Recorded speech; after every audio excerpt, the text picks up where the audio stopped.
The Amazon basin is home to 60% of the planet's remaining tropical rainforests.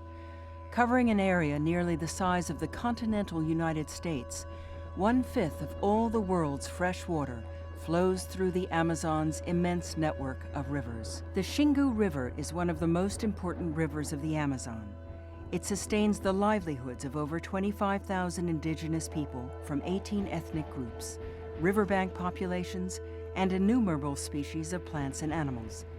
The Xingu Basin contains the largest contiguous mosaic of protected areas in Brazil, combining indigenous territories and conservation areas. Yet here in the heart of the Amazon rainforest, the Brazilian government is planning to construct what would be the third largest hydroelectric dam in the world, Belo Monte. At a dramatic turn of the Xingu River called the Big Bend, known for its breathtaking rapids and impressive biodiversity, the $17 billion complex would divert almost the entire flow of the Xingu River to generate electricity for giant aluminum and iron ore smelters. Together, Belo Monte is actually 3 dams: a 233 megawatt dam called Pimental, a complementary dam called Bela Vista, and the main 11,000 megawatt dam called Belo Monte. To divert the flow of such a massive river, 2 artificial canals, together larger than the Panama Canal, would be carved out of the rainforest. Once built, the 2 reservoirs of the Belo Monte complex would flood over 640 square kilometers, an area the size of the city of Chicago, yet its negative impacts would be felt across an area that reaches far upstream. If the Belo Monte Dam complex is built, it will cut off the flow of the Xingu River, leaving local populations without access to water, fish, or means of transport. 2 indigenous tribes, the Juruna and the Arara, have made the Big Bend their home for generations. The drying of the river would have grave impacts on their traditional way of life, based on fishing, hunting, and farming. Sheila Juruna of the Juruna people is opposed to Belo Monte. O rio é a nossa casa, é do rio que sobrevivemos, o rio e toda essa natureza. Então, sentimos ameaçados, porque esse grande empreendimento, ele não é viável para a nossa região. E sim, poderá trazer muita desgraça, um custo muito alto, porque nossas comunidades também vivem sofrendo. Thousands of settlers who live along the riverbanks fish and farm on the Xingu's shores and islands.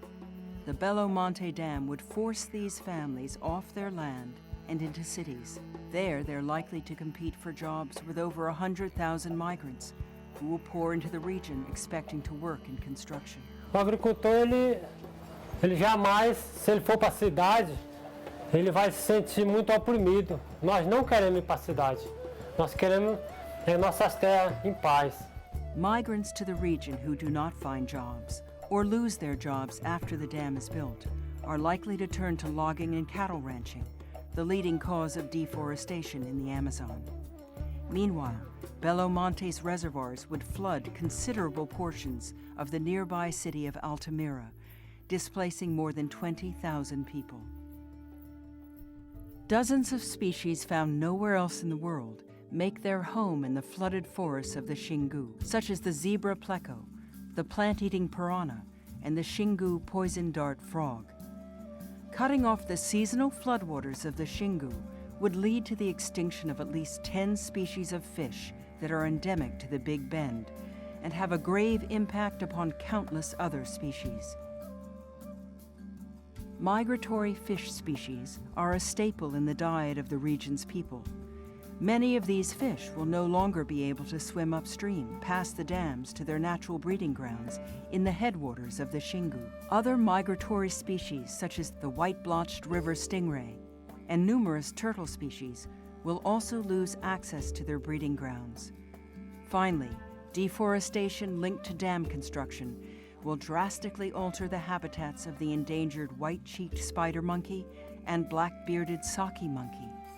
Diverting the river would cause stagnant pools to form on the Big Bend, allowing one species to breed uncontrollably, the Anopheles mosquito. This species of mosquito spreads parasites that cause infectious diseases, such as malaria. The state of Pará already faces a malaria pandemic, and more stagnant pools will only increase the likelihood and prevalence of malaria outbreaks.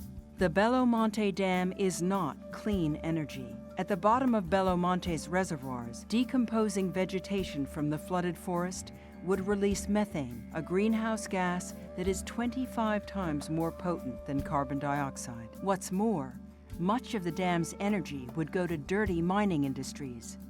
Many dams in the Amazon power the extraction and smelting of iron, copper, gold, as well as bauxite, the raw material for aluminum. These export-oriented industries generate few jobs in the region. Tucuruí Dam, built in 1984, powers the largest iron mine in the world, called Carajás.